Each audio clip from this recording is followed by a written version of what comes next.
யோவான் 8ஆம் அதிகாரத்தினுடைய 12வது வசனத்தை நாம் பார்க்க போகிறோம். யோவான் புத்தகத்தினுடைய 8ஆம் அதிகாரத்தினுடைய 12வது வசனத்தை நாம் வாசிக்க கேட்கலாம். மறுபடியும் இயேசு ஜனங்களை நோக்கி, நான் உலகத்திற்கு ஒளியாய் இருக்கிறேன். என்னை பின்பற்றுகிறவன் இருளிலே நடவாமல் ஜீவ ஒளியை அடைந்திருப்பான் என்றார். இந்த வார்த்தை சொல்லுகிறது, ஆண்டவர் மறுபடியும் இயேசு ஜனங்களை நோக்கி சொல்கிறார், நான் உலகத்திற்கு ஒளியா இருக்கிறேன். என்னை பின்பற்றுகிறவன் இருளிலே நடவாமல் ஜீவ ஒளியை அடைந்திருப்பான் என்று சொல்லி. ஆமென். 8:12. இந்த பகுதியை திரும்பவும் ஒருக்கா நாங்கள் வாசிப்போம். மறுபடியும் இயேசு ஜனங்களை நோக்கி, நான் உலகத்திற்கு ஒளியாய் இருக்கிறேன். என்னை பின்பற்றுகிறவன் இருளிலே நடவாமல் ஜீவ ஒளியை அடைந்திருப்பான். அப்ப கர்த்தருடைய பிள்ளைகளே, இந்த பகுதியை நீங்க பாத்தீங்கன்னா 2 காரியத்தை நாம் கவனிக்க வேண்டும். மனிதர்கள், தேவனால் உருவாக்கப்பட்ட மனிதர்கள் இருளுக்குள் போனது உண்மையான ஒரு சம்பவம் தான். ஆதாம் ஏவாளுடைய வாழ்வு அன்றைக்கு அங்கே பாவ இருளுக்குள் சிக்குண்டபடியாலே, சாத்தானுடைய அவனுடைய வார்த்தைகளுக்கு செவிமடுத்தபடியாலே இந்த உலகமே பாவ இருளுக்குள் போனது. அதே நேரத்தில் இன்னொரு பக்கம் வருகிறார், அந்த இருள் நீக்குவதற்கு தன்னை பின்பற்றுகிறவர்களுக்கு ஆண்டவர் மறுபடியும் வெளிச்சத்தை கொடுப்பேன் என்று வாக்குத்தத்தம் பண்ணுகிறார். ஹல்லேலூயா. சரி, மிக அருமையான ஒரு வார்த்தை இந்த 8ஆம் அதிகாரத்திலே நாம் பார்க்கும் போது, அவர் என்ன சொல்கிறார்? நான் உலகத்திற்கு ஒளியாய் இருக்கிறேன். ஆமென். என்னை பின்பற்றுகிறவன் இருளிலே நடவாமல் ஜீவ ஒளியை அடைந்திருப்பான் என்று சொல்றார். உலகத்துக்கே அவர்தான் ஒளி, உலகத்துக்கே அவர்தான் வெளிச்சம், உலகத்துக்கே அவர்தான் ஒளி. கர்த்தருடைய பிள்ளைகளே, இன்றைக்கு மனுஷனுடைய இருதயத்திலே இருள் கவ்வி கொண்டது. அதனாலதான் ஆண்டவர் இந்த வார்த்தையை இங்கே சொல்கிறார். எல்லா மனிதர்களும் பாவம் செய்து அங்கே தேவனை விட்டு தூர போய்விட்டார்கள். அதனாலதான் இந்த வார்த்தை நமக்கு தெளிவாக சொல்லுகிறது. இன்றைக்கு நமக்கு நம்மை ஒளிப்பிக்க, நம்மை புதுப்பிக்க, நம்மை வாழ்க்கையிலே இந்த வெளிச்சத்தை கொண்டு வர ஆண்டவர் இந்த பூமியிலே மனுஷராக இயேசு எனும் நாமத்திலே நமக்காக வந்து சேர்ந்தார். இந்த பாவம் யாராலும் கழுவப்பட முடியாது. பழைய ஏற்பாட்டிலே, இந்த வேத புத்தகத்திலே 2 பகுதிகள் உண்டு. பழைய ஏற்பாடு, புதிய ஏற்பாடு.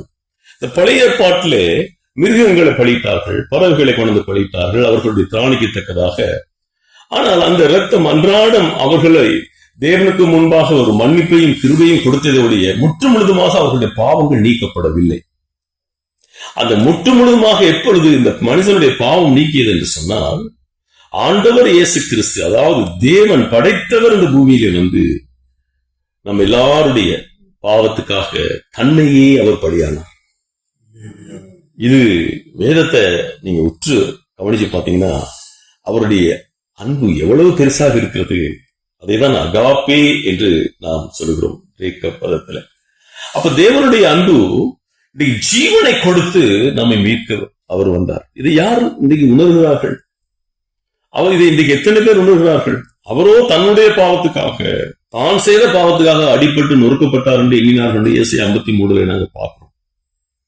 ஆனால் யாருடைய பாவத்திற்காக அல்ல, நம்முடைய பாவத்துக்காக. நம்முடைய பாவங்கள் சிலுவையிலே மன்னிக்கப்பட, சிலுவையிலே ரத்தம் தான் இன்றைக்கு எந்த மனுஷனுடைய பாவத்தையும் நீக்கும். இந்த பாவம் இருக்கும் வரைக்கும் அவன் வாழ்க்கையிலே வெளிச்சம் இருக்காது. ஒரு மனிதனுடைய சரீரத்திலே பார்க்கிறோம், ஆவி ஆத்ம சரீரம் என்று திருத்துவ நிலையில தான் ஆண்டவருடைய அந்த திருத்துவ நிலையில உள்ள பிதா குமாரன் பரிசுத்த ஆவி என்ற அந்த திருத்துவம் போல மனிதனுக்கும் அங்கே நாங்க பார்க்கிறோம், ஆவி ஆத்ம சரீரம் என்று சொல்லிதான் மனிதனை படைத்தார். ஆனால் ஒரு ஆவி ஒரு மனிதனுக்குடைய இன்றைக்கு அந்த ஆவிதான் அந்த மனிதனை இயக்கிக் கொண்டிருக்கிறது. 5 புலங்களையும் இயக்குகிறது அந்த ஆவி. அந்த ஆவி இல்லைன்னு சொன்னா அவன் செத்த மனிதன். ஆனால் அந்த ஆவி அன்றைக்கு ஏதேன் தோட்டத்திலே தேவனோடு இருந்த தொடர்பை துண்டிப்பதற்கு பாவம் செய்துவிட்டது. அந்த பாவத்தை நிமித்தம் தேவனோடு உறவில்லாமல் போய்விட்டது. ஆனால் அந்த ஆவியை மறுபடியும் உயிர்ப்பிப்பதற்கு தான் இந்த ரத்தம் கல்வாரியில கொடுக்கப்பட்டது. ஹல்லேலூயா.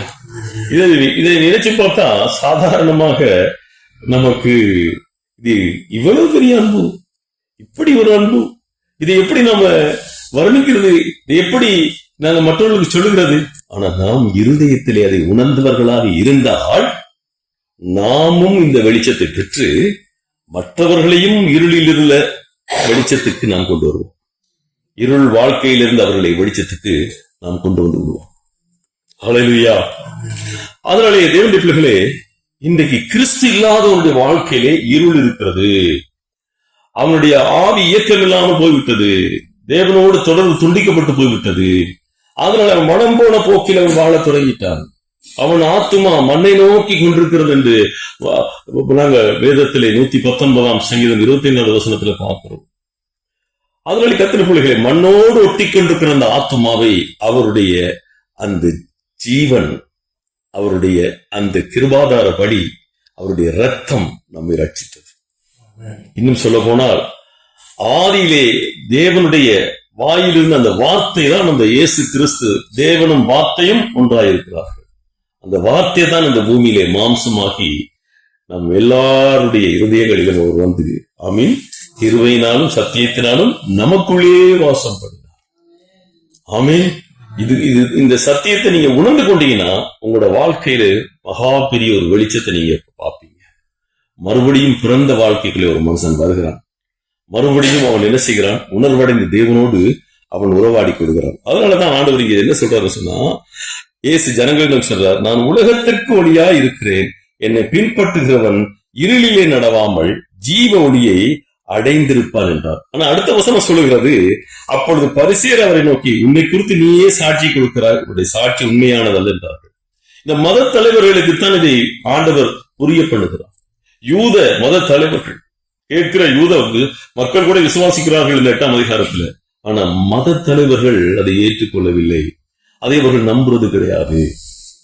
அது தங்களுடைய வாழ்க்கைக்கு உரித்தான ஒரு விடயம் என்று ஏற்றுக்கொள்வது கிடையாது. இயேசு வந்தது என்னை உயிர்ப்பிக்க, இயேசு வந்தது எனக்கு வெளிச்சம் கொடுக்க, இயேசு வந்தது, ஆமீன், நான் குருடனா இந்த பூமியிலே தடவி திரிந்து கொண்டிருந்த எனக்கு அவர் என்ன செய்தார்? என் கண்களை திறக்க வந்தார். ஆமீன். என்னுடைய மனக்கண்களை அவர் திறக்க வந்தார். இதை நாம் உணர வேண்டியவர்களாக இன்றைக்கு நாம் இருக்கிறோம். அது மட்டுமல்ல, இந்த 1ஆம் அதிகாரத்திலே 9வது வசனத்தில் நீங்க எடுத்து படிச்சு பார்த்தீங்கன்னு சொன்னா, 1ஆம் அதிகாரத்துல 9வது வசனத்துல கூட ஆண்டவர் அதே காரியத்தை திரும்பவும் இங்கே சொல்லுகிறதை நாம் பார்க்கக்கூடியதாக இருக்கிறது. 1:9 சொல்லுகிறார். 1:9, உலகத்திலே வந்து எந்த மனுஷனையும் பிரகாசிப்பிக்கிற ஒளியே அந்த மெய்யான ஒளி சொல்றார். எப்படிப்பட்ட பாவம் செய்தாலும் சரி, எப்படிப்பட்ட பாவியாக இருந்தாலும் சரி, அது ஜென்ம பாவம், அது கர்ம பாவம் எதுவாக இருந்தாலும் எல்லாவற்றிலிருந்தும் அவனை என்ன செய்கிறார்? புதுப்பிக்கிறார்.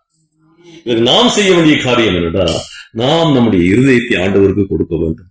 நம்முடைய வாழ்க்கையை நாம் ஆண்டவருக்கு கொடுக்க வேண்டும். நாம் கொடுப்போமானால் நம் வாழ்க்கை மாறும். ஆமீன். முதலாவது படி கிறிஸ்துவுக்கு தன்னை ஒரு மனிதன் அர்ப்பணிக்க வேண்டியது மிக மிக அவசியமான ஒரு. இந்த பகுதியில் நீங்க பாத்தீங்கன்னு சொன்னா, இவர் சொல்றாரு, இங்க பாத்தீங்கன்னு சொன்னா, இங்கே உலகத்திலே வந்து எந்த மனுஷனையும் பிரகாசிப்பிக்கிற ஒளியே அந்த மெய்யான ஒளின்னு சொல்லிட்டு அடுத்த வருஷம் சொல்றாரு, அவர் உலகத்தில் இருந்தார், உலகம் அவர் மூலம் உண்டாயிற்று, உலகமோ அவர் அறியவில்லை. அடுத்து சொல்றாரு, அவர் தமக்கு சொந்தமானதில வந்தார், அவருக்கு சொந்தமானவர்கள் அவரை ஏற்றுக்கொள்ளவில்லை. அது தனி யூதர்களுக்கு மட்டுமல்ல, நாமும் அவருக்கு சொந்தமானவர்கள், நாமும் அவர் படைத்த மனுஷர்கள், நாமும் அவரை ஏற்றுக்கொள்ளவில்லை. அதனாலதான் நாமும் கிறிஸ்துவை ஏற்றுக்கொள்வதற்கு முன்பு நம்முடைய மனம் போன வாக்கில் பாதையிலே போய் கொண்டிருந்தோம். மனமும் விரும்பின அந்த பாதையிலே நாம் போய் கொண்டிருந்தோம். ஆமீன். அதனாலே நமக்கு வழிகாட்ட ஒருவரும் இல்லாது நாம் நினைச்சதை நாம் செய்து கொண்டிருந்தோம். பாவத்திலே நாம் என்ன செய்தோம்? விழுந்து போய் கிடந்தோம்.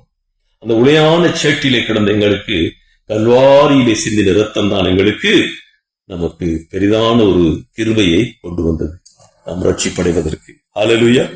அதனாலே இன்றைக்கு கர்த்தருடைய பிள்ளைகள், இந்த செய்தியிலே நாம் இன்றைக்கு ஒரு 3 விதமான மனுஷர்கள் இந்த பூமியில் எப்படி வாழுகிறார்கள், இப்படியாக அவர் ஒளியாக இந்த பூமிக்கு வந்தும், அவர் நம்மை உயிர்ப்பித்தும், அவர் தன் ஜீவனையை கொடுத்தும், இந்த அதை உணராது இன்றைக்கு வாழுகிற 3 விதமான கூட்டத்தை குறித்து தான் இன்றைக்கு நாம் இதை பார்க்க போகிறோம். அதற்கு முன்னதாக 2 கொரிந்தியர் புத்தகம் 4ஆம் அதிகாரம் 6வது வசனத்தை எடுத்து படிச்சு பார்த்தீங்கன்னா, வாசிங்க. 2 கொரிந்தியர் 4ஆம் அதிகாரம் 6வது வசனத்தை ஒரு விஷயம் வாசியுங்கள் சீக்கிரமாக. இருளிலிருந்து வெளிச்சத்தை பிரகாசிக்க சொன்ன தேவன் இயேசு கிறிஸ்துவின் முகத்திலுள்ள தமது மகிமையின் அறிவாகிய ஒளியை தோன்ற பண்ணும் பொருட்டாக எங்கள் இருதயங்களிலே பிரகாசித்தார். ஆமென். அதாவது இருளிலிருந்து வெளிச்சத்தை பிரகாசிக்க சொன்ன தேவன் இயேசு கிறிஸ்துவின் முகத்தில் உள்ள தமது மகிமையின் அறிவாகிய ஒளியை தோன்ற பண்ணும் பொருட்டாக எங்கள் இருதயங்களிலே அவர் என்ன செய்தார்? பிரகாசித்தார். ஆமென். அடுத்து சொல்வது, இந்த மகத்துவம் உள்ள வல்லமை எங்களாலே உண்டாயிராமல் தேவனால உண்டாயிருக்கும்படி விளங்கும்படி இந்த பொக்கிஷத்தை மண் பாண்டங்களிலே நாங்கள் பெற்றிருக்கிறோம். ஆமென். மண்பாண்டம் இந்த மாமிசத்துல இந்த வாழ்க்கையில நாம் எப்படி பெற்றிருக்கோம்னு சொன்னா, கர்த்தருடைய பிள்ளைகளே, அதான் மண்பாண்டம் என்று சொல்லுகிறது. மண்ணினாலே தான் மனிதன் உருவாக்கப்பட்டான். ஆமென். அப்ப இந்த வெளிச்சம் இல்லாத ஒரு மனிதன் ஒரு முழுமையான மனிதன் கிடையாது, ஒரு ஜீவனுள்ள மனிதன் கிடையாது. தேவனுடைய ஆவி ஒரு மனிதனுக்குள்ளே தொடர்பு கொள்ளும் போது, மனுஷனுடைய ஆவியோடு தொடர்பு கொள்ளும் போதுதான் அவன் தேவனுடைய சித்தத்தின்படி தேவனுடைய வழியிலே அவன் நடக்கிறான். அதுவரைக்கும் இந்த மனுஷனுடைய ஆவி என்ன செய்கிறது? இந்த ஐம்புலங்களை அடக்கி கொண்டிருக்கும், ஐம்புலங்களை ஆண்டு கொண்டிருக்கும். ஆனா தேவ ஆவியானவர் ஒரு மனிதனுக்குள்ளே வரும்போது, அந்த தேவ ஆவியானவருக்கு ஒரு சத்தத்துக்கு ஒருவன் செவி கொடுக்கும் போது, அவன் தேவன் தன்னுடைய சித்தத்தின்படி அந்த மனிதன் என்ன செய்கிறார்? நடத்தி கொண்டிருக்கிறதை நாம் பார்க்கக்கூடியதாக இருக்கிறது.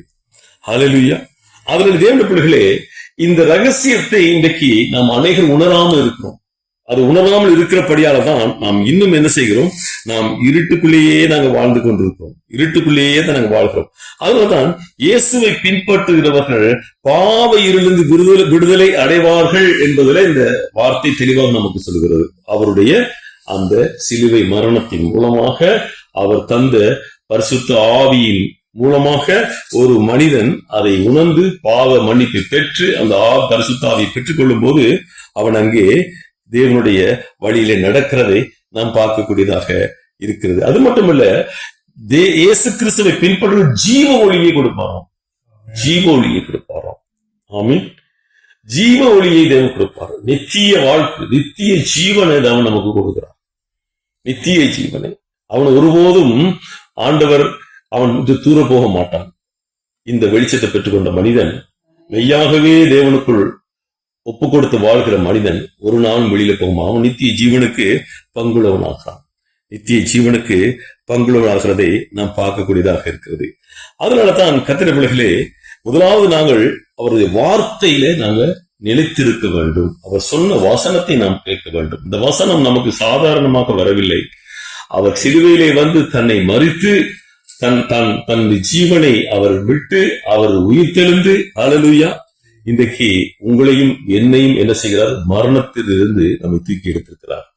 நம்மை ஆண்டு கொண்டிருந்த அந்த மரண இருளிலிருந்து நம்மை தூக்கி விட்டிருக்கிறார். இன்றைக்கு அந்த அவருடைய சத்தியத்தை கேட்கிற பிள்ளைகள் இன்றைக்கு என்ன செய்கிறார்கள்? அவருடைய சத்தியத்தை விசுவாசிக்கிற பிள்ளைகளை அவர் சொல்றாரு, அவருடைய பிள்ளைகளாகும்படி அதிகாரம் கொடுக்கிறார். அப்பா பிதாவே என்று அவரை கூப்பிடுகிற அந்த புத்திர சுவீகாரத்துக்கு சொந்தக்காரர்களாக மாறுகிறார்கள். எந்த ஒரு மதத்திலும் சரி, எந்த ஒரு வழியிலும் சரி, தேவன அப்பா பிதாவை கூப்பிடுகிற அந்த காரியம் அங்க இருக்கிறதா? இல்லை. தேவன அப்பா பிதாவை கூப்பிடுகிற ஒரு விடயத்தை எங்க நீங்க கற்றுக்கொள்ளலாம், எங்க அந்த உறவை நீங்க பார்க்கலாம்னு சொன்னா இந்த வேதத்துல மட்டும்தான் பார்க்கலாம், பைபிள்ல தான் பார்க்கலாம், வேற எங்கேயும் நீங்க பார்க்கலாம். ஆமென். மற்றவர்களுக்கெல்லாம் கடவுளாக இருக்கிறார், கடந்தவராக இருக்கிறார், அவர்களை விட்டு தூரத்தில் இருக்கிறவராக இருக்கிறார். ஆமீன். அதனுடைய கர்த்தருடைய பிள்ளைகளே, இங்கே நம்முடைய வாழ்க்கையிலே இயேசு கிறிஸ்து வரும்போது நம்முடைய கண்கள் திறக்கப்படுகிறது, நம்முடைய மனக்கண்கள் திறக்கப்படுகிறது. ஹல்லேலூயா. நமக்கு நம்முடைய கண்கள் இன்றைக்கு நாளுக்கு நாள் பிரகாசம் அடைகிறது. மனுஷர் பார்க்க விதமாக நாம் இந்த உலகத்தை பார்க்க மாட்டோம். ஆமீன். நம்ம எல்லாரும் கிறிஸ்துவர்களுக்கு தூர பார்வை உண்டு. அவர்கள் நித்தியத்தை நோக்கி நடக்கிறவர்கள், நித்தியத்தை சிந்திக்கிறவர்கள், நித்திய ராஜ்யத்துக்குள் போக வேண்டும் என்ற எண்ணத்தை உண்டாக்குறவர்கள். ஹல்லேலூயா. அவர்களை இருக்க சொல்லுங்கம்மா, வந்து பிரயோசனம் எல்லாம் போயிடும். ஹல்லேலூயா. அதனாலே இன்றைக்கு இந்த 3 விதமான கூட்டத்தை தான் நாம் இன்றைக்கு இதிலே நாங்கள் பார்க்க போகிறோம். 3 விதமான கூட்டம். இவ்வளவு தூரமாக அவர் ஜீவனை கொடுத்தும் இந்த வெளிச்சத்தை நம் மேலே பாய்ச்சும். ஆமீன். இந்த உலகத்திலே இன்றைக்கு நாம் இருண்ட வாழ்க்கை வாழ்ந்தோம், அல்லது உலகமே இருண்டு கிடக்கிறது. ஆனால் ஏற்றுக்கொள்கிற அத்தனை பேருக்கும் அந்த வெளிச்சத்துல பங்கு இருக்கிறது. அது ஜீவோலியிலே பங்கு பெற முடியும். அப்படி இருந்தும் அன்னைக்கு அநேகர் அதை உணர்வது கிடையாது. அதுலதான் இந்த உலகத்திலே வாழ்கிற 3 விதமான வாழ்க்கை வாழ்கிற மனிதர்கள் ஏன் அதை பெற்றுக்கொள்ள முடியாமல் இருக்கிறார்கள் என்று சொல்லி நாம பார்க்க போகிறோம். முதலாவது நாம் இன்றைக்கு பார்க்க போகிறோம் சங்கீத புத்தகம் 17ஆம் அதிகாரத்தினுடைய 14வது வசனத்திலே நாங்க பார்க்கிறோம். சங்கீத புத்தகம் 17ஆம் அதிகாரம் 14வது வசனத்தை நாம் பார்க்கிறோம். சங்கீதம் 17:14வது வசனத்தை நாம் பார்க்கிறோம். ஹல்லேலூயா. மனுஷருடைய கைக்கும் இம்மையில் தங்கள் பங்கை பெற்றிருக்கிற உலக மக்களின் கைக்கும் உம்முடைய கரத்தினால் என்னை தப்புவியும். அவர்கள் வயிற்றை உமது திரவியத்தினால் நிரப்புகிறீர். அவர்கள் புத்திர பாக்கியத்தினால் திருப்தியடைந்து தங்களுக்கு மீதியான பொருளை தங்கள் குழந்தைகளுக்கு வைக்கிறார்கள். ஆமென். மனுஷருடைய கைக்கும் இம்மையில் தங்கள் பங்கை பெற்றிருக்கிற உலக மக்களின் கைக்கும் உம்முடைய கரத்தினால் என்னை தப்புவியும்.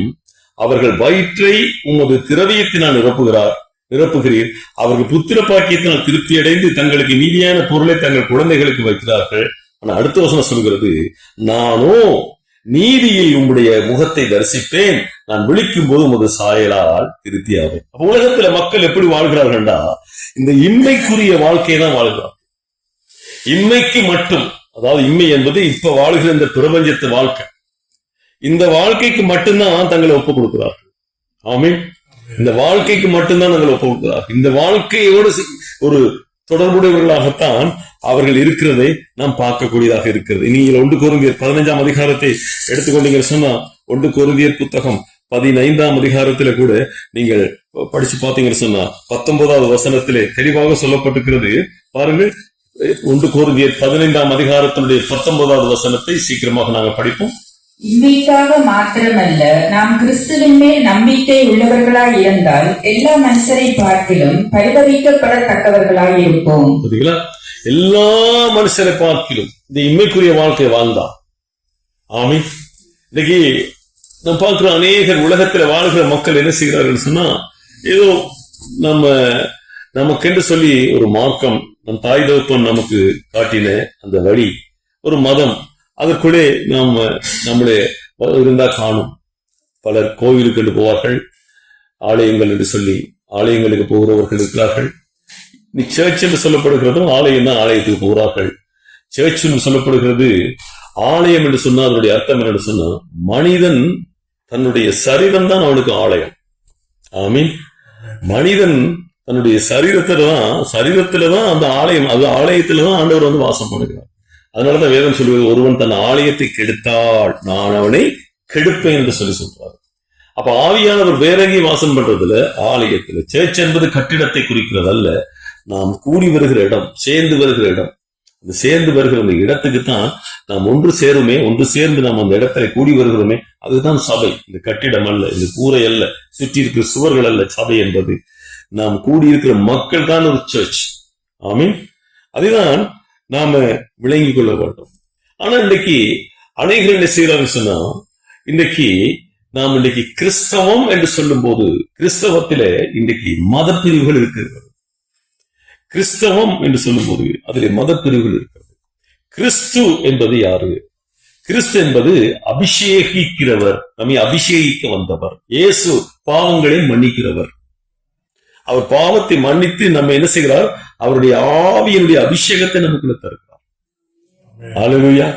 அதுபோல இந்த வார்த்தையை இன்றைக்கு அவர் எழுதி வைத்திருக்கிற இந்த வேத எழுத்துக்களை நாம படிக்க நம்முடைய வாழ்க்கை மாறுகிறது. இன்னைக்கு அந்த மாற்றத்துக்குள்ள வருகிறதுக்கு அநேகருக்கு விருப்பம் இல்லை. அதனாலதான் இன்றைக்கு நாங்க பார்க்கிறோம், இம்மைக்குரிய வாழ்க்கை. நானும் சர்ச்சுக்கு போறேன், நானும் பைபிள் வச்சிருக்கிறேன், நானும் இன்றைக்கு என்ன செய்கிறேன், கிறிஸ்தவனா தான் வாழ்ந்து கொண்டிருக்கிறேன், நீங்க என்ன புதுசா ஒரு காரியத்தை எனக்கு சொல்றீங்க அப்படின்னு சொல்லி கேட்பார்கள். இது யார் பேசுவார்கள் என்று சொல்லி பாத்தீங்கன்னா, பரிசுத்த ஆவியை பெறாதவர்கள், பரிசுத்த ஆவி என்பதை குறித்து அறிவில்லாதவர்கள். பரிசுத்த ஆவி ஒரு மனிதனுக்குள்ள இல்லை என்று சொன்ன அவனுக்குள்ள ஜீவன் இல்லை. பரிசுத்த ஆவி ஒரு மனிதனுடைய வாழ்க்கையில இல்லை என்று சொன்ன அவனுக்குள்ள ஜீவன் இல்லை.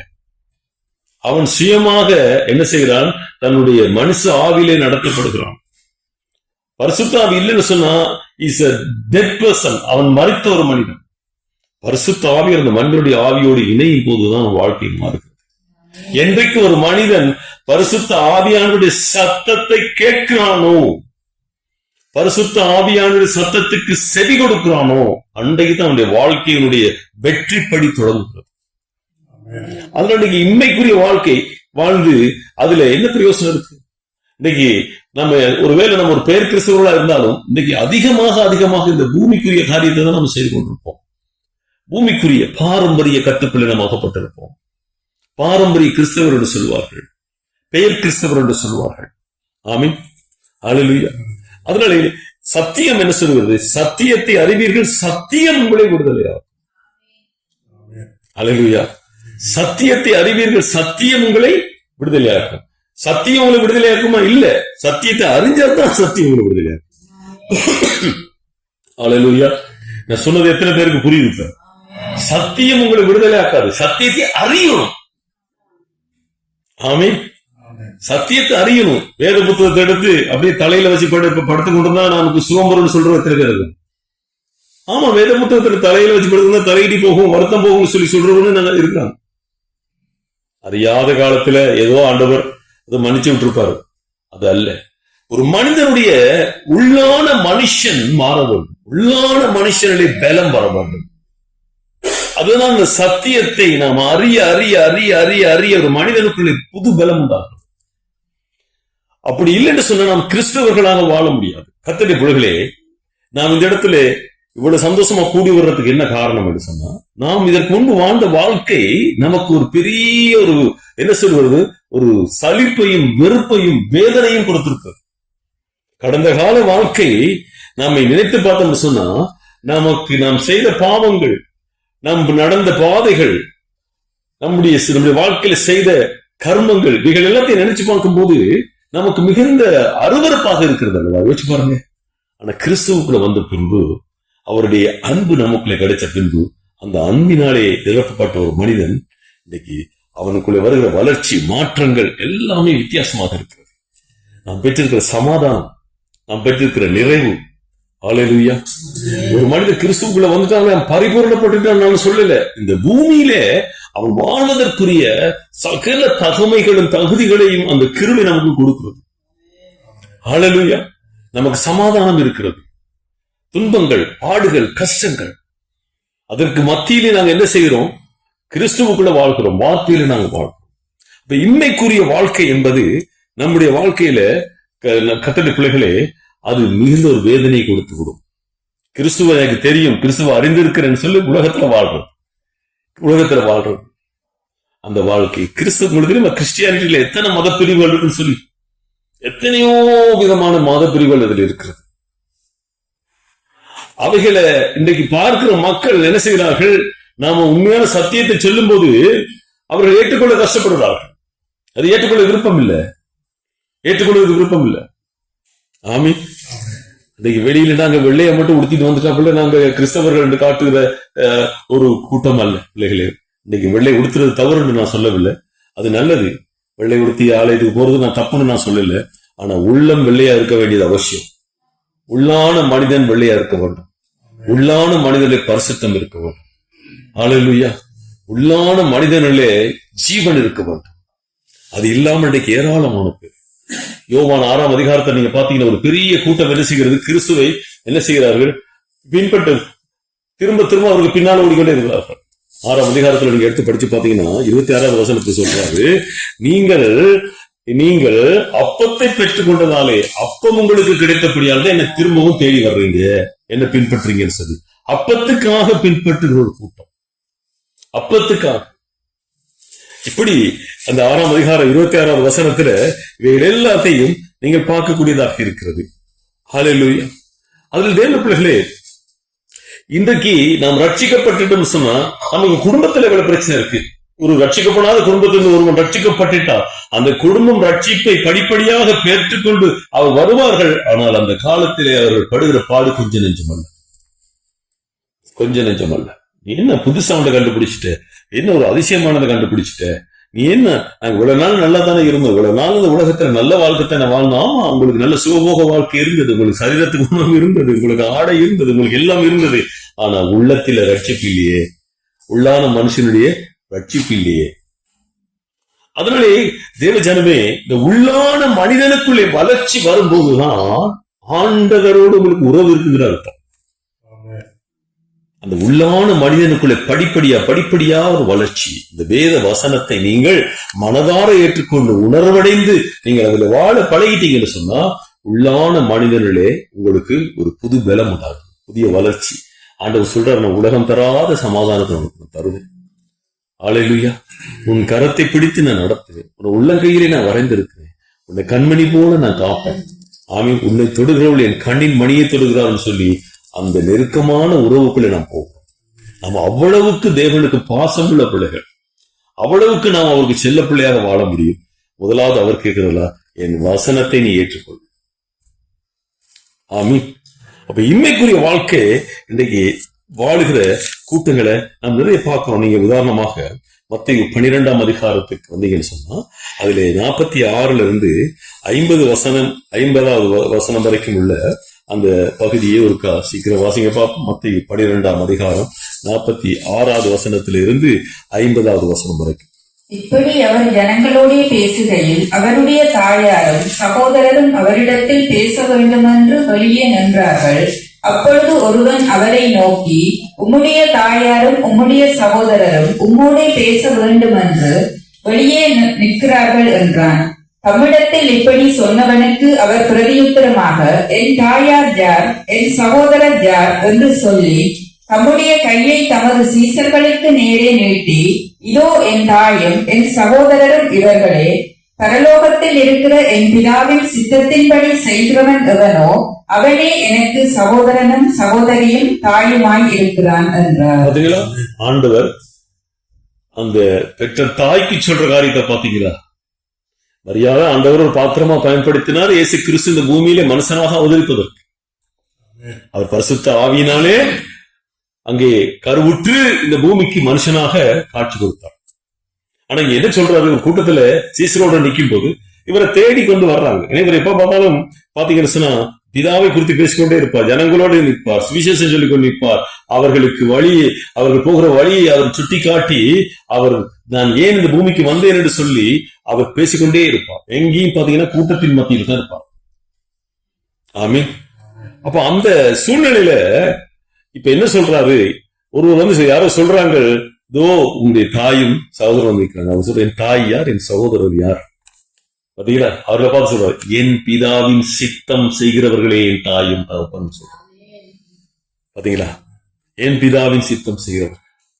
அதனாலே தேவ பிள்ளைகளே, இன்றைக்கு நீங்க நன்றாக விளங்கிக் கொள்ளணும், இந்த வேதம் நமக்கு இயேசுவை இந்த பூமிக்கு வந்தது என்ன நோக்கத்துக்காக வந்தார் என்று சொல்லி பாத்தீங்கன்னா, இந்த இன்மைக்குரிய வாழ்க்கைக்கு அல்ல. நமக்கு ஒரு வாழ்க்கை இருக்கிறது, நித்திய வாழ்க்கை இருக்கிறது. நம்ம ஆத்மா, மனிதனுக்குள்ள இருக்கிற அந்த ஆத்மா, உள்ளான மனுஷன், அது ஒரு நாளும் அழிந்து போறது கிடையாது. அவன் நித்தியத்துக்குள்ள பிரவேசிக்க போகிறான். அவன் வந்து தேவனுடைய ராஜ்யத்துக்கு போக வேண்டும் என்று ஆண்டவர் விரும்புகிறான். ஒரு நாள் மனிதர்கள், ஆண்டவர் அங்கே நாங்க பார்க்கிறோம், பாதாளத்திலே போய் மனுஷர்கள் வந்து, தேவன் ஒரு நாள் பாதாளத்தில் போடுறவர் அல்ல, அது பிசாசுகளுக்காக கட்டப்பட்ட இடம். அவன் மனிதன் அறியாமை அதுல போய் விழுந்துடுறான். மனிதன் வேத வசனத்தை விட்டுறான், தேவனை விட்டுறான், கிறிஸ்து இந்த பூமிக்கு வந்தது நோக்கத்தை விட்டுறான், அவர் சொன்ன வார்த்தைகளை கவனிக்காமல் போய்விடுகிறான். அதனாலதான் நாங்க பார்க்கிறோம், அவன் அங்க பாதாளத்துல விழுந்துறான். அங்க போகும்போது எத்தனை பேர் நாங்க பார்க்கிறோம், எத்தனையோ கோடான கோடி ஜனங்கள் அதுல போய் விழுகிறார்கள். ஒரு நாளைக்கு எத்தனையோ பேர் கிறிஸ்து இல்லாமல் மரிக்கிறார்கள். ஆத்துமா அறிவில்லாமல் இருப்பது நல்லதல்லன்னு வேதம் நமக்கு சொல்லுங்க. உலகம் முழுவதையும் நீங்க ஆதாயப்படுத்தினாலும் இந்த ஆத்துமாவை சொல்லுங்க நஷ்டப்படுத்தினால் லாபம் என்ன? ஆமென். இப்ப வெளியேறப்பட்டது உங்களுக்குள்ள இருக்குது, அது தேவராஜ்யத்துக்கு போகவும். ஒரு மனிதன் மரிச்சிட்டா அவங்க என்ன சொல்லுவாங்க, பின்ன இங்கதாங்க வச்சிருக்கிறோம், பிணத்தை இங்கதாங்க வச்சிருக்கிறோம், என்ன இங்கதான் பிணம் படுத்து கிடக்குதுன்னு சொல்லுவாங்க. அது அகிரியில வந்துடும். அது இது என்னதான் பேச தொடங்கிடுவாங்க. ஆமென். அந்த ஜீவன் இருக்கும் வரைக்கும் தான் அந்த மனுஷனுக்குள்ள குறித்து பேசுவாங்க. அவருக்கு புகழ் என்ன, அவருடைய பட்டம் என்ன, அவருடைய பதவி என்ன, எல்லாம் குறித்து பேசுவாங்க. ஆனா செத்த பிறகு என்ன சொல்லுவாங்க? இங்கதாங்க வச்சிருக்கிறோம், ஜனாசாவை இங்கதாங்க வச்சிருக்கிறோம், அடக்கம் பண்ண எரிக்கிறதுக்கு சரி, அதாவது முடிஞ்சு போச்சு. ஆனா என்ன நடந்துச்சு? சுற்றி இருக்கிறவர்கள் எப்படி அழுவாங்க? ஐயோ போயிட்டாரே, போயிட்டாரு. உண்மையா போயிட்டாரு மனுஷன். இங்க கிடக்கிறது என்ன? சரீரம். இங்க கிடக்கிறது என்ன? முடி. இங்க கிடக்கிறது என்ன? பிணம். உண்மையான ஆள் போயிட்டு. அப்ப அந்த உண்மையான ஆள் சரீரத்துக்கு போறதுக்கு முதல்ல நாங்க என்ன செய்திருக்கணும்? கிறிஸ்துவுக்குள்ள நாங்க வாழ வேண்டும். கிறிஸ்துவை நாம் ஏற்றுக்கொள்ள வேண்டும். அல்லேலூயா. கிறிஸ்து இந்த பூமிக்கு வந்தது நம்ம எல்லாருக்காக. அல்லேலூயா. நம்முடைய பாவ பரிகாரம், நம்முடைய எல்லாருக்கும் ஒருதான் பரிகாரம் செலுத்த வந்தார். நமக்குள்ள இருக்கிற இந்த பாவத்தை நீக்கிறதுக்கு வேறு வழியே கிடையாது. அப்ப வாழ்ந்த வசனத்துல சரியா ஒப்பு கொடுத்து நாங்க பாடணும். இன்னைக்கு அநேக கிறிஸ்தவர்கள் நாங்க பார்க்கிறோம், ஞானஸ்தானத்தை பெற்றுக் கொள்வது, அதுக்கு பின்பு அவர்கள் வாழ்க்கையில ஒரு வளர்ச்சி இல்லை, மாற்றம் இல்லை. நான் சொல்ற உலகத்தில் உள்ள கிறிஸ்தவர்களை குறித்து சொல்றேன். அநேக சபைகளை குறித்து நான் இன்னைக்கு எத்தனையோ பேர் அப்படி வாழ்கிறார்கள். ஏதோ ஆலயத்துக்கு போனா சரி, ஆராதனை கலந்து கொண்டா சரி, பிரைஸ் தி லார்ட் சொன்னா சரி, அப்படி நாம வாழக்கூடாது. நம்முடைய வாழ்க்கையிலே கிறிஸ்துவினுடைய சாயல் உருவாக வேண்டும். எங்களை பார்த்து 4 பேர் ரட்சிக்கப்பட வேண்டும். எங்களை பார்த்து 4 பேர் அந்த ஜீவ ஒளியை காண வேண்டும். ஆமீன். நீங்க அப்படி அந்த ஒளியை பெற்றுக்கொண்டீங்கன்னா நீங்களும் ஆசீர்வதிக்கப்படுறீங்க. ஆமீன். நீங்க சந்திக்கிற ஆக்களும் ஆசீர்வதிக்கப்படுறாங்க. உங்களுடைய குடும்பம் முழுவதும் ரட்சிக்கப்படுறது வாக்குத்தத்தமே நமக்கு ஆண்டு கொடுத்து.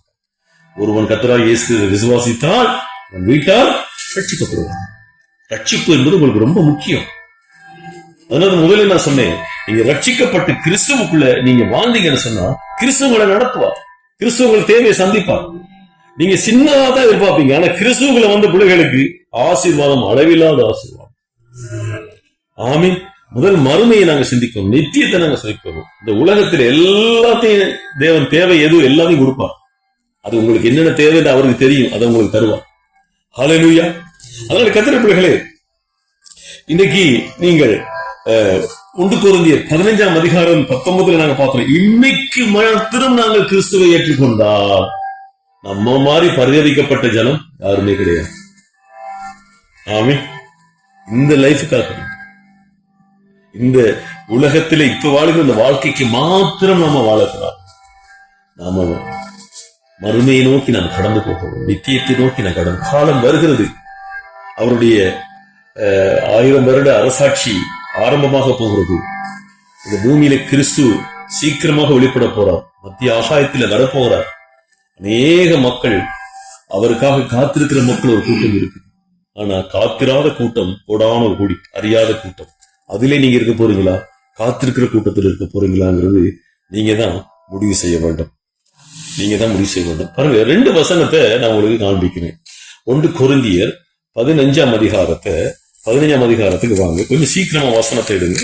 1 கொரிந்தியர் 15ஆம் அதிகாரத்துக்கு வாங்க. 15ஆம் அதிகாரம். ஆமென். 1 கொரிந்தியர் 15ஆம் அதிகாரத்தினுடைய 3வது 4வது வசனத்தை படிக்க பார்ப்போம்.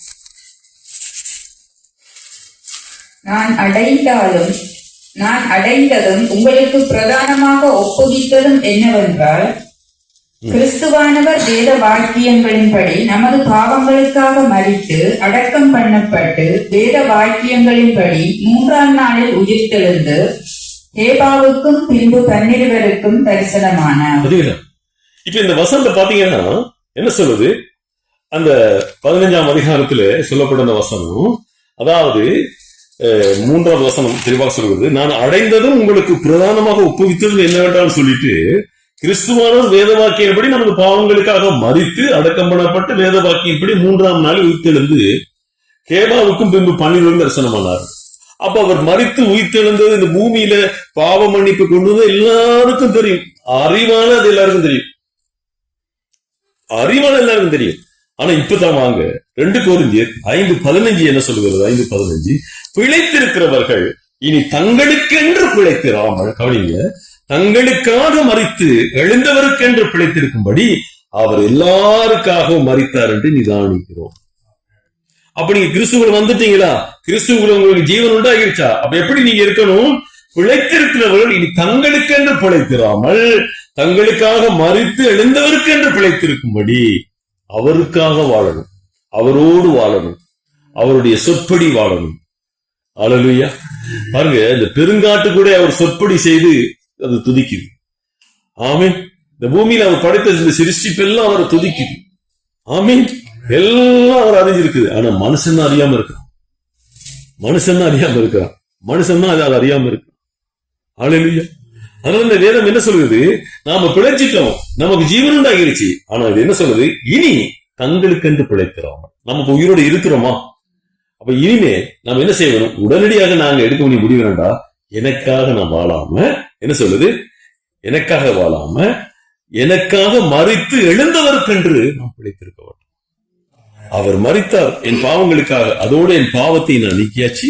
அவர் உயிரோடு இருந்தார். ஆமீன். அதோடு நான் என்ன செய்கிறேன்? இப்ப புதிய வாழ்க்கை எனக்குள்ளே அவர் உயிர்த்தெழுந்தது போல நானும் உயிரோடு எழுந்துட்டேன். அந்த ஒரு நிலைக்கு நாம் வர வேண்டியது அவசியம்.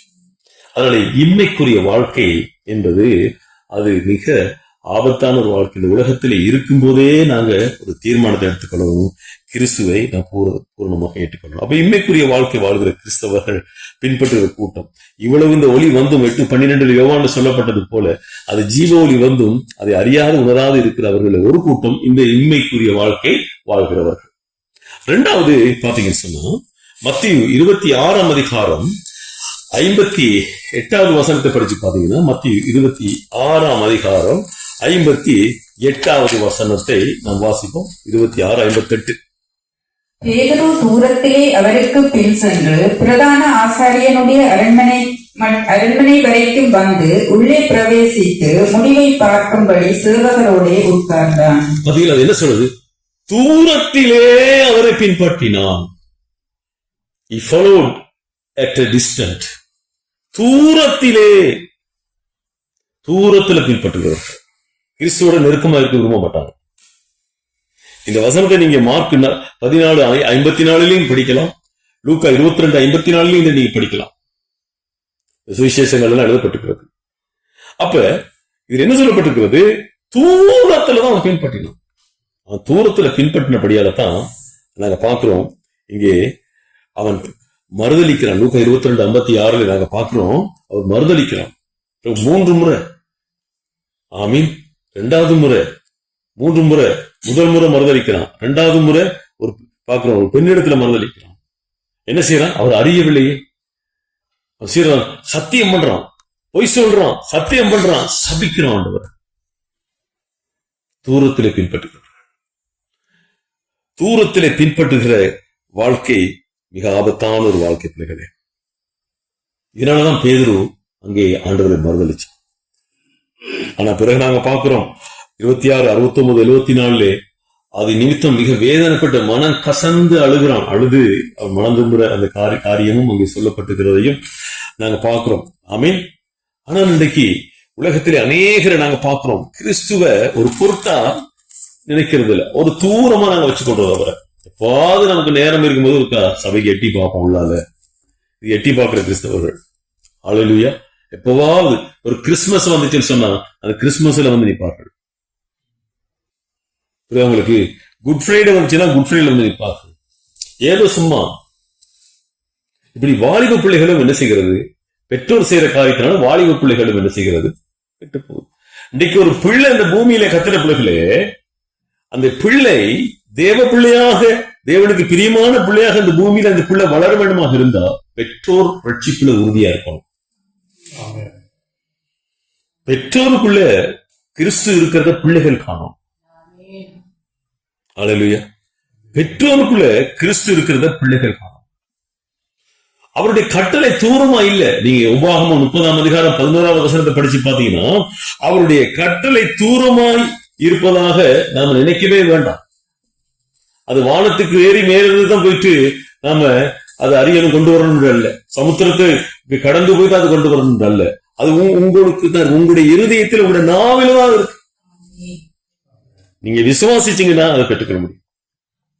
ஆமென். ஹல்லேலூயா. இது உங்களுக்கு கொஞ்சம் கஷ்டமா இருக்கும், புதுசா இருக்கும். இந்த வந்திருக்க தம்பிமார்களுக்கு இந்த சத்தியம் கொஞ்சம் உங்களுக்கு கஷ்டமா இருக்கும். அதிக நேரம் இதுல இருந்து உங்களுக்கு கேட்கறது கஷ்டமா இருக்கும். ஆனால் உங்களுக்கு பின்னுக்கு ஒரு டைம் ஒன்று வரும். இன்றைக்கு நீங்க வந்தது ஆண்டவர் ஏதோ ஒரு நோக்கம் வைத்திருக்கிறார். அது பின்னுக்கு நீங்க உணர்வீங்க. இந்த பூமியில, இந்த தேசத்துல, இந்த கிறிஸ்துவுல வாழுகிற பிள்ளைகளை தவிர நான் பார்க்கிறேன் ஏராளமான பிள்ளைகள் வழி விலகி கெட்டு போயிட்டதை நாங்க பார்க்கிறோம். வழி விலகி போயிட்டார். அப்ப இன்றைக்கு தூரத்துல பின்பற்றுறது.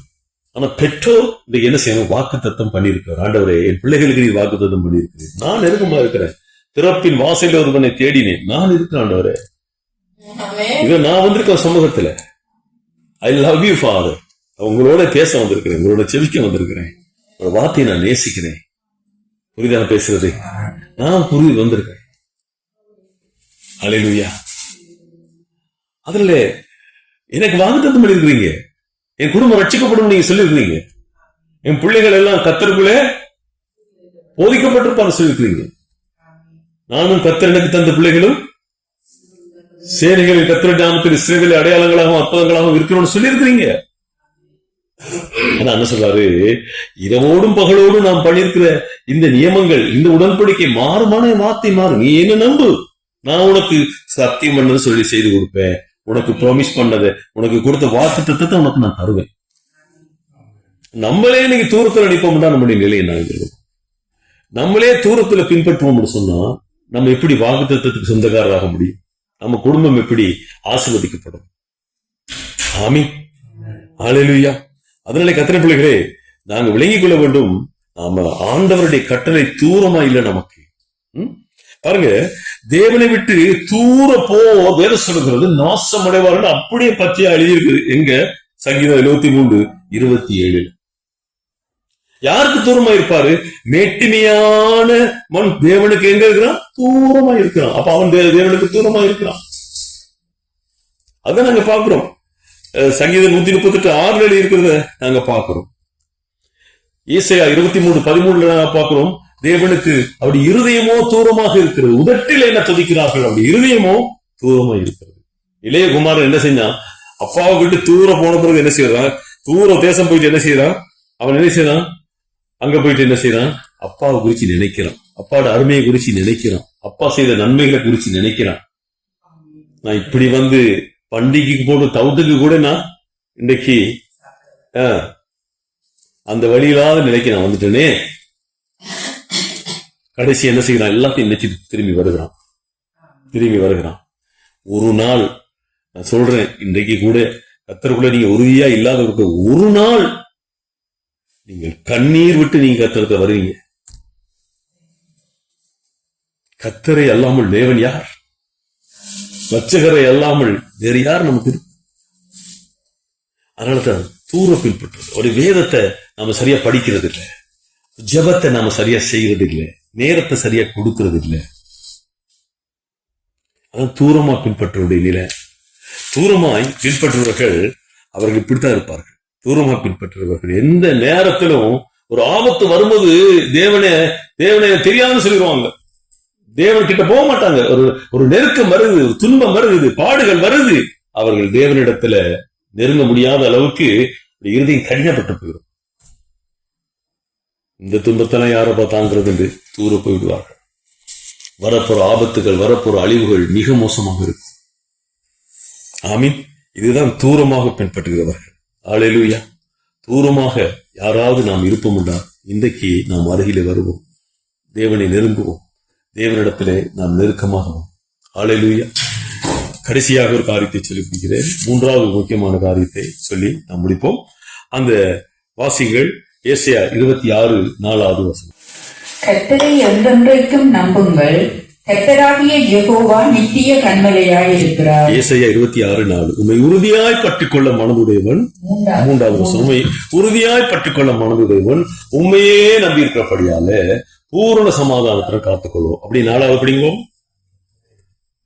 கர்த்தரை என்றென்றைக்கும் நம்புங்கள், கர்த்தராகிய யெகோவா நித்திய கன்மலையாயிருக்கிறார். கர்த்தருடைய யெகோவா நித்திய கன்மலையாயிருக்கிறார். அல்லேலூயா. அப்ப அவரை உறுதியாய் பற்றிக்கொள்ள மனதுடையவன் ஒரு நாளும் அவன் அல்லேலூயா அவன் பூரண சமாதானத்துடன் தேவன் அவனை காத்து கொள்வார் என்று சொல்லி நாம் இங்கே பார்க்கிறதை இந்த வசனத்திலே நாம் பார்க்கக்கூடியதாக இருக்கிறது. பாத்தீங்கன்னா கத்திரை பிள்ளைகளே, யோவான் அப்போஸ்தலன் பாத்தீங்கன்னா ஆண்டவர் சிலுவையிலே மரித்த நேரத்துல இந்த யோவான் அப்போஸ்தலன், அதான் இப்ப மார்புல சாய்ந்திருக்கிற சீடன் அங்க காணப்படுறார். அந்த சிலுவை மரணத்தில் அதான் சொல்றாரு, அதோ உன் மகன், அதோ உன் தாய்னு சொல்லி யார காட்டி சொல்றாரு? யார காட்டி? ஸ்திரியே அதோ உன் மகன். யோவானை பார்த்து சொல்றாரு, இதோ உன் தாய்னு சொல்லி யார பார்த்து காட்டுறாரு?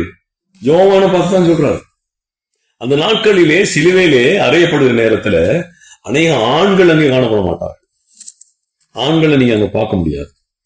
ஏன்னு சொன்னா இன்றைக்கு இந்த ஒரு சிலுவையில அறையப்படுவது சம்பந்தப்பட்டவர்கள், அவர்களோட நெருக்கமானவர்கள் எல்லாருமே குற்றத்துக்கு உட்படுத்தி அவர்களை விசாரிப்பார். அதனால பெண்கள் தான் அதிகமா இருப்பாங்க. ஆனா யோவான் துணிகரமான என்றார். யோவான் துணிகரமான என்றார். ஏனடா அவர் உறுதியா பற்றி கொண்ட மனுஷன். அவர் மேல அளவில்லாத அன்பு வைத்திருந்த மனிதன் தான் இந்த யோவான். ஆமீன்.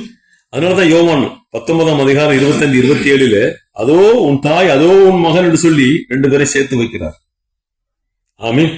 யோவானுக்கு அந்த இடத்துல ஒரு பயமும் இருக்கல. ஆனா பேதுரு அங்க காணப்படவில்லை.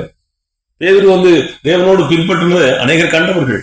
அதனால பேதுருக்கு அங்கே பல பிரச்சனைகள் ஏற்படும். அதனாலதான் அவர்கள் எல்லாம் மறைந்து போனார்கள். இந்த இடத்துல ஒரு சீடர்கள் அங்க இருக்கலையே, பாத்தீங்களா, யோவானை தவிர. அதனால தேவனுடைய பிள்ளைகளே, இன்றைக்கு உறுதியாக அவரை நாம் பற்றிக்கொள்வோமாக இருந்தா, உறுதியாக பற்றிக்கொள்வோம், எந்த சூழ்நிலையிலும் எந்த இடத்திலும் நாம் வெட்கப்பட்டு போக மாட்டோம். அல்லேலூயா. ஒரு இடத்தில் நாம் பின்பற்றி, அதனாலதான் நம்ம இன்னைக்குரிய வாழ்க்கை வாழ்றத, அந்த வாழ்க்கை அந்த கூட்டத்தில் இருக்கக்கூடாது. தூரத்திலே கிறிஸ்துவை பின்பற்றா இருக்கக்கூடாது. உறுதியாக கிறிஸ்துவை நாம் பின்பற்றுவதாக இருக்க வேண்டும். உறுதியாக நாம் கிறிஸ்துவை பின்பற்றுவதாக நாம் இருக்க வேண்டும். பாருங்க, எலியா உங்களுடைய வாழ்க்கையை நீங்க எடுத்து பார்த்தீங்கன்னு சொன்னா 2 ராஜாக்கள் புத்தகம் 1ஆம் அதிகாரத்துல அங்கே எலியா என்ன சொல்றாரு? பெத்தேல் மட்டும் நான் ஒருக்கா போயிட்டு வரேன்னு சொல்றாரு. அங்கே எலிசா கூட நிக்கிறார், அப்படி சீசன். ஆனா அவர் என்ன சொல்றாரு?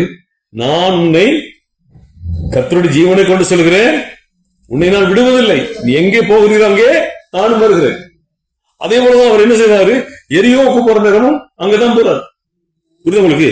யோர்தான் மட்டும், கில்கால், யோர்தான், இனி யோர்தானுக்கு போற நேரம் ஆண்டவர் இல்லை, நான் உண்மை விடுவதில்லை. புரியுது உங்களுக்கு?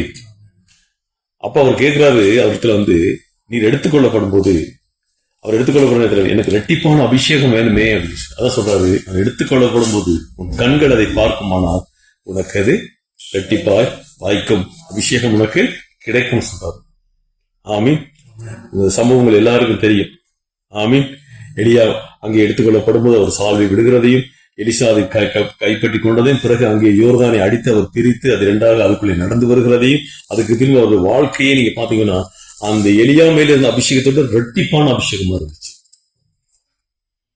ஆண்டவர் நமக்கு சொன்னார் இல்லையா, நான் செய்ததை விட பெரிய காரியத்தை நீங்கள் செய்வீர்கள். யோவான் 14 நாங்க பாக்குறோம், நான் செய்ததை விட பெரிய காரியத்தை நீங்கள் செய்வீர்கள் என்று சொல்லி. ஆமீன். சொன்னதா இல்லையா? அல்லேலூயா. அதுல கர்த்தருடைய பிள்ளைகளே, இன்னைக்கு நகோமியை எடுத்துக்கொள்ளுங்க, நகோமியில வாழ்க்கை எடுத்துக்கொள்ளுங்க. ஆமீன்.